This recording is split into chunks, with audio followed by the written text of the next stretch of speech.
Hello everyone, welcome to Luniyal classes. Students, हमारा political science का chapter 2 federalism चल रहा है, जिसके लास्ट वीडियो में हमने पढ़ा था what makes India a federal country. और आज का हमारा टॉपिक है how is federalism practice in India. तो चलिए स्टार्ट करते हैं आज का टॉपिक। आज का हमारा टॉपिक है how is federalism practice in India. हमने अपने लास्ट वीडियो में फेडरलिज्म के डिफरेंट फीचर्स पढ़े थे और हमने यह भी देखा था कि हमारे कॉन्स्टिट्यूशन प्रोविजंस के द्वारा इंडिया में फेडरलिज्म सक्सेसफुल हुआ।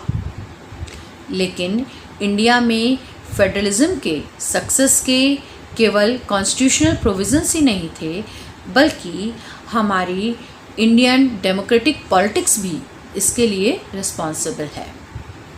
हमारे इंडिया में ऐसे बहुत से एग्जाम्पल्स हैं जो ये शो करते हैं कि इंडिया में फेडरलिज्म सक्सेसफुल हुआ। For example, creation of linguistic state, second language policy of India, third centre state relation. तो इन सब टॉपिक्स को डिटेल में डिस्कस करेंगे और देखेंगे कैसे इंडिया में फेडरलिज्म को प्रैक्टिकली फॉलो किया जाता है। तो सबसे पहले बात करते हैं लिंग्विस्टिक स्टेट की। The creation of linguistic state was the first and a major test for democratic politics in our country. 1947 के बाद इंडिया में बहुत से प्रिंसली स्टेट्स इंक्लूड हुए, जिसकी वजह से हमारे इंडिया में ओल्ड स्टेट्स वैनिश हो गए। कुछ स्टेट्स की एरिया चेंज हो गए, कुछ स्टेट्स की नेम चेंज हो गए और हमारे इंडिया में नए स्टेट्स बनाए गए। अब हम इंडिया के लिंग्विस्टिक स्टेट के क्रिएशन को मैप की हेल्प से समझने की कोशिश करते हैं। आपके स्क्रीन पर इंडिया के 2 मैप्स दिखाई दे रहे हैं, जिसमें एक मैप 1947 का मैप है और दूसरा मैप 2006 का मैप है। सबसे पहले हम बात करते हैं नॉर्थ इंडिया की 1947 में। आप देखेंगे फर्स्ट स्टेट है जम्मू एंड कश्मीर, इसके बाद पंजाब, इसके नीचे है राजपूताना, इसके राइट में है दिल्ली, फिर यूनाइटेड प्रोविंसेस। अब हम इन्हीं स्टेट्स को 2006 के मैप में देखते हैं। 2006 के मैप में सबसे पहले है जम्मू एंड कश्मीर, उसके बाद हम देखते हैं पंजाब के 2 पार्ट्स हो गए हैं। इसमें नॉर्थ साइड में हिमाचल प्रदेश बन गया है और साउथ साइड में हरियाणा बन गया है। जिस स्टेट का नाम पहले राजपूताना था, वह नाम चेंज होकर अब राजस्थान हो गया है। इसके बाद दिल्ली आता है और उसके बाद जिस स्टेट का नाम यूनाइटेड प्रोविंसेस था, उसे आज हम उत्तर प्रदेश के नाम से जानते हैं। उत्तर प्रदेश के नॉर्थ साइड में एक न्यू स्टेट क्रिएट हो गया है, जिसे हम उत्तराखंड कहते हैं। अब हम बात करते हैं सेंट्रल इंडिया की। 1947 में इंडिया का सेंटर पार्ट में आपको सेंट्रल इंडिया और सेंट्रल प्रोविंसेस दिखाई देते हैं। अगर हम इन्हीं एरियाज़ को 2006 के मैप में देखें तो यहाँ पर हमें इसका नेम चेंज दिखाई देता है। जो पहले सेंट्रल इंडिया और सेंट्रल प्रोविंसेस थे, उसका नेम चेंज होकर मध्य प्रदेश बन गया है और अब मध्य प्रदेश के भी डिफरेंट पार्ट्स हो गए हैं, जिसमें एक पार्ट छत्तीसगढ़ बन गया है। अगर अब हम बात करते हैं वेस्ट इंडिया की, तो वेस्ट इंडिया में 1947 में केवल एक स्टेट था, जिसका नाम था बॉम्बे प्रेसिडेंसी। इसके नीचे आपको मैसूर दिखाई दे रहा है, उसके बराबर में आपको हैदराबाद दिखाई दे रहा है अब हम इन्हीं एरियाज़ को 2006 के मैप में देखते हैं। बॉम्बे प्रेसिडेंसी के डिफरेंट पार्ट्स हो गए हैं। इसके ऊपर गुजरात बन गया है, सेंट्रल में महाराष्ट्र बन गया है और इसके नीचे जो पहले मैसूर था उसका नेम चेंज होकर अब कर्नाटका बन गया है। अगर हम बात करें साउथ इंडिया की तो यहाँ पर हमें मद्रास प्रेसिडेंसी दिखाई देता है, उसके ऊपर हैदराबाद दिखाई देता है और उसकी साइड में उड़ीसा दिखाई देता है। अब इन्हीं एरियाज़ को हम 2006 के मैप में देखते हैं। यहाँ पर हमें देखने से पता चलता है कि मद्रास प्रेसिडेंसी के डिफरेंट पार्ट्स हो गए हैं। इसमें एक न्यू स्टेट केरला बना दिया गया है, दूसरा स्टेट तमिलनाडु हो गया है, तीसरा स्टेट आंध्र प्रदेश बन गया है और उसके बाद उड़ीसा दिखाई देता है। अब हम बात करते हैं ईस्ट इंडिया की। 1947 के ईस्ट इंडिया के पार्ट को देखने के बाद हमें पता चलता है यहाँ पर ओनली 3 स्टेट्स देखते थे, जिसमें आसाम, मणिपुर और त्रिपुरा, और इन्हीं एरियाज़ को हम 2006 के मैप में देखते हैं। 2006 के मैप में देखने के बाद हमें पता चलता है कि आसाम के भी डिफरेंट पार्ट्स हो गए और न्यू स्टेट क्रिएट्स कर दिए गए। For example Arunachal Pradesh, Nagaland, Mizoram and Meghalaya. तो इन दोनों ही मैप के कंपैरिजन के बाद हमें पता चलता है कि 1947 से लेकर 2006 तक इंडिया में बहुत से ओल्ड स्टेट्स वैनिश हो गए और न्यू स्टेट्स का क्रिएशन हुआ।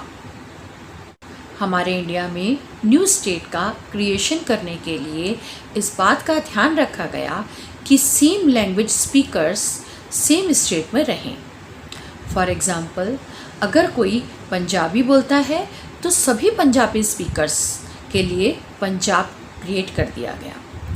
अगर कोई हरियाणवी बोलता है तो हरियाणवी स्पीकर्स के लिए हरियाणा बना दिया गया। गुजराती बोलने वालों के लिए गुजरात स्टेट क्रिएट कर दिया गया।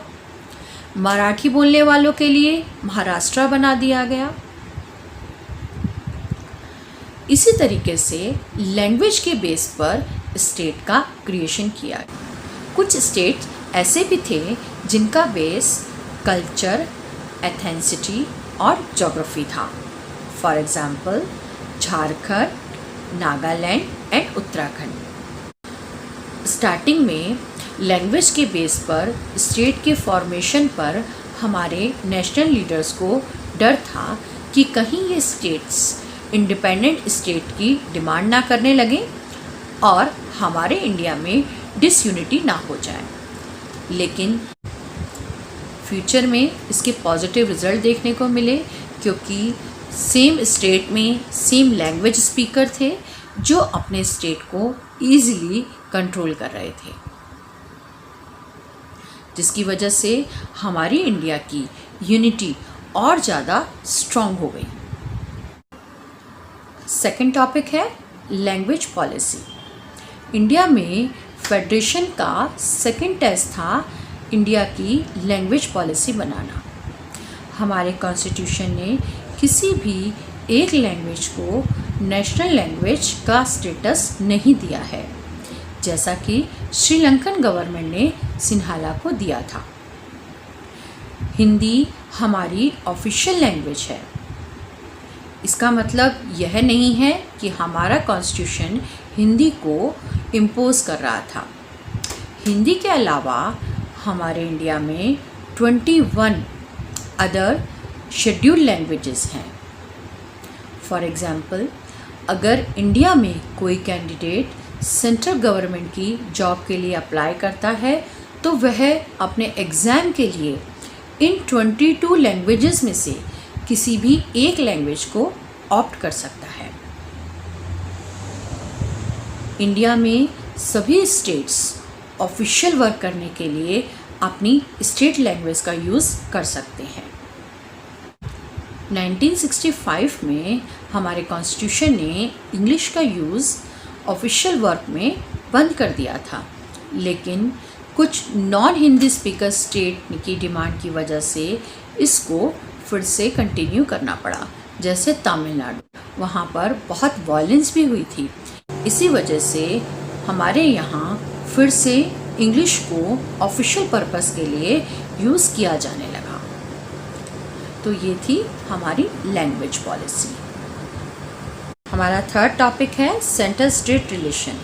इंडिया में फेडरल फीचर्स को और प्रैक्टिस में लाने के लिए सेंट्रल स्टेट रिलेशन को रिकंस्ट्रक्ट किया गया। हमारे कॉन्स्टिट्यूशन ने फेडरलिज्म के डिफरेंट फीचर्स को फॉलो करते हुए पावर शेयरिंग अरेंजमेंट किया था, लेकिन इन पावर शेयरिंग अरेंजमेंट को ठीक से फॉलो तभी किया जा सकता है जब हमारे लीडर्स और रूलिंग पार्टीज़ इसको प्रैक्टिस में लाएं। लेकिन इंडिया में 1990 तक ऐसा नहीं था। इंडिया में 1990 तक एक सिंगल पार्टी ही हमेशा पावर में आती थी और इंडिया में सेंट्रल और डिफरेंट स्टेट में एक सिंगल पार्टी की ही गवर्नमेंट बनती थी। जिन स्टेट्स में डिफरेंट पॉलिटिकल पार्टी की गवर्नमेंट बनती थी तो सेंट्रल गवर्नमेंट अपनी पावर का यूज़ करके उस स्टेट की गवर्नमेंट को डिसॉल्व करवा देती थी और इस तरीके से इंडिया में कॉन्स्टिट्यूशन अरेंजमेंट का मिसयूज़ किया जाता था। लेकिन 1990 के बाद इस ट्रेंड में एक चेंज देखने को मिला।